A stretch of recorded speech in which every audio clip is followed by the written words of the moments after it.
अस्सलाम वालेकुम। Ninth class में आज हमारे पास चैप्टर 5 का टॉपिक है एब्सोल्यूट टेम्परेचर स्केल और उसके बाद हमने चार्ल्स लॉ जो है वो पढ़ना है। एब्सोल्यूट टेम्परेचर स्केल में सबसे पहले हमने देखना है कि एब्सोल्यूट टेम्परेचर स्केल किसने इंट्रोड्यूस करवाया, उसके बाद जो है साइंटिस्ट का नाम और उसके साथ जो है उसकी वैल्यू क्या है हमारे पास एब्सोल्यूट ज़ीरो की, तो उसके बारे में हमने पढ़ना है आज।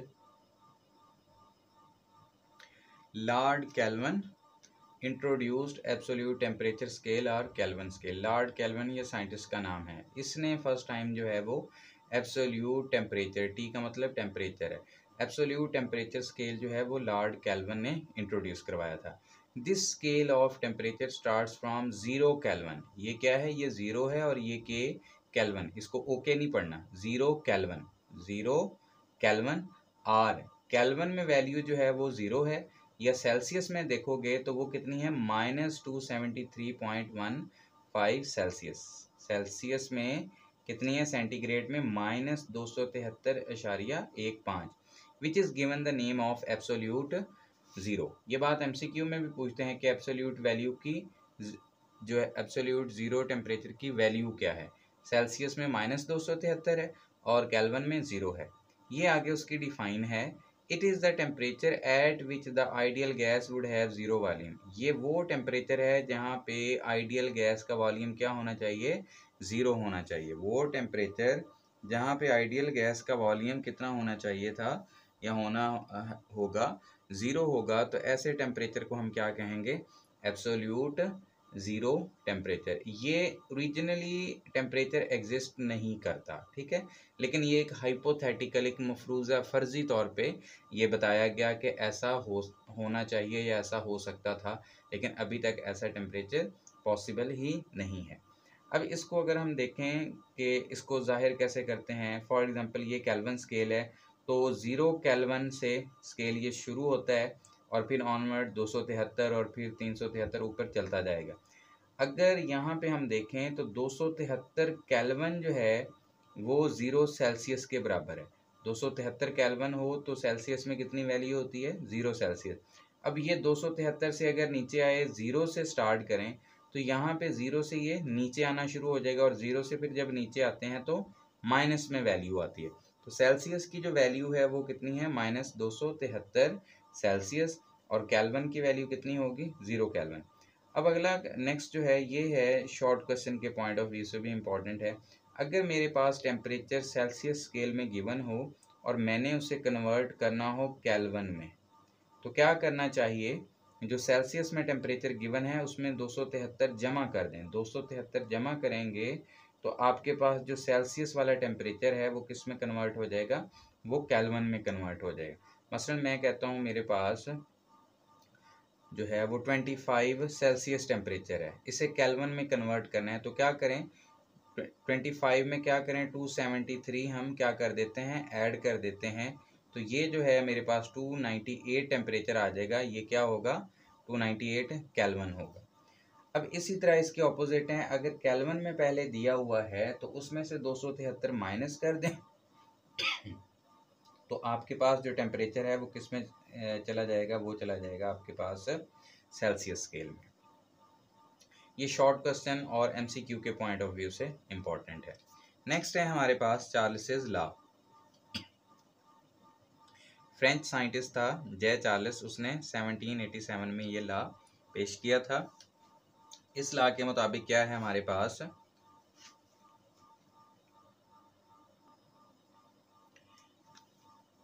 कि volume of given mass of a gas is directly proportional to absolute temperature when pressure is kept constant. अगर आपके पास एक गैस दी हुई है जिसका मास भी आपको गिवन है, उसका वॉल्यूम और टेम्परेचर एक दूसरे के क्या होंगे, डायरेक्टली प्रोपोर्शनल होंगे जब प्रेशर को हम क्या करेंगे, कांस्टेंट रखेंगे। क्या मतलब है इस बात का, इसका बात का मतलब सिंपल ये है, टेम्परेचर बढ़ाओगे तो गैस का वॉल्यूम बढ़ता जाएगा, ठीक है।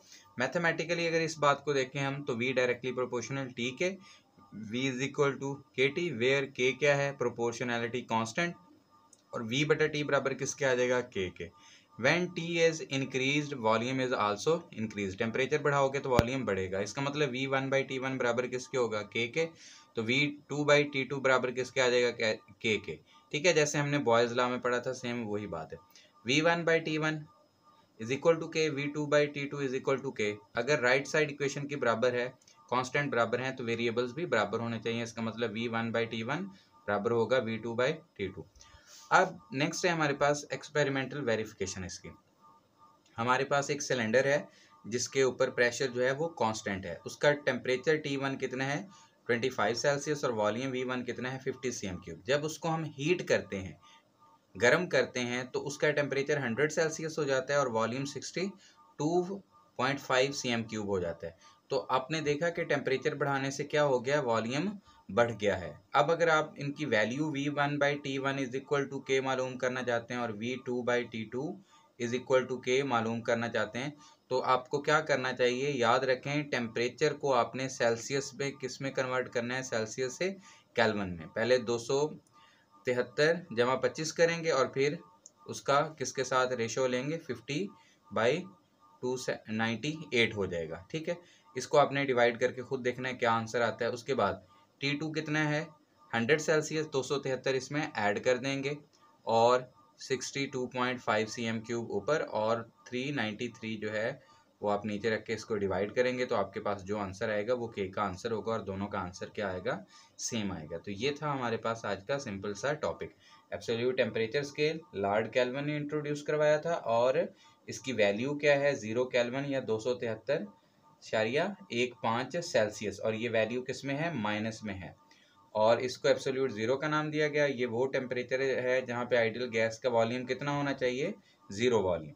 ठीक है, उसके बाद हमने इसके कन्वर्जन, टेम्परेचर अगर आपको सेल्सियस में है तो केल्विन में कैसे कन्वर्ट करना है और केल्विन में है तो सेल्सियस में। उसके बाद चार्ल्स लॉ की डिफाइन हमने देखी कि वॉल्यूम और टेम्परेचर एक दूसरे के डायरेक्टली प्रोपोर्शनल होते हैं जब प्रेशर को कांस्टेंट रखते हैं। उसके बाद हमने इसका मैथमेटिकल फार्मूला देखा और उसके बाद इसकी एक्सपेरिमेंटल वेरिफिकेशन देखी। ओके स्टूडेंट्स, अल्लाह हाफिज़।